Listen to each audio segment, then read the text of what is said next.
पोस पैल का जकरा केलो हम जुआन समाज की रीत कहन भागे आए बनल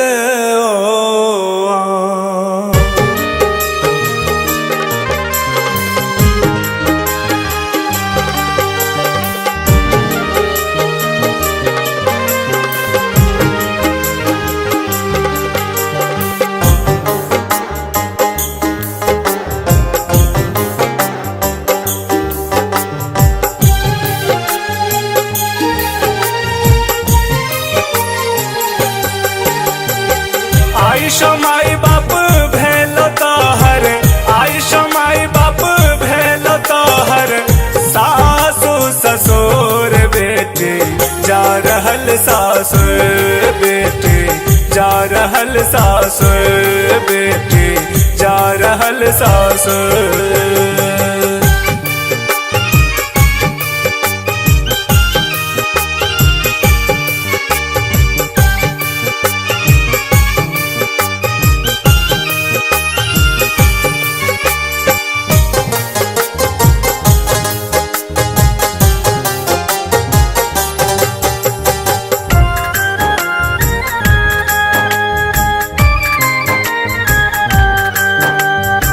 माई कन्हई अच्छी सुगा सुगा बापू धने माथ गे भाई कन्हई अच्छी गर्दन पकड़ का छोरी का जाय छा साथ गे।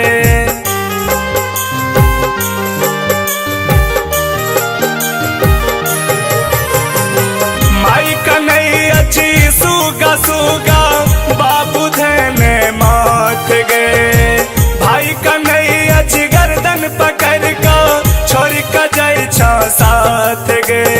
सिसक सिसक कह दिया कानत पूछत कौन कसूर बेटी जा रहल सासुर बेटी जा रहल सासुर बेटी जा रहल सासुर।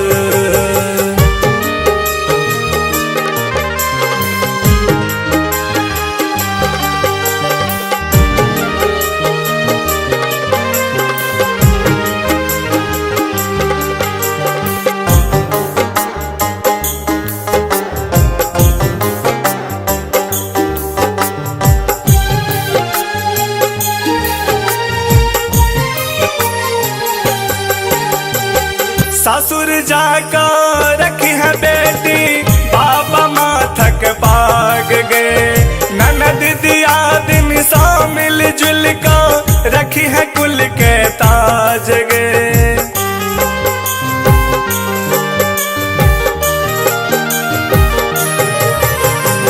ससुर जाका रखी है बेटी बाबा माथक पाग गए ननद दिया दिल सा घुल मिल का रखी है कुल के ताज गे।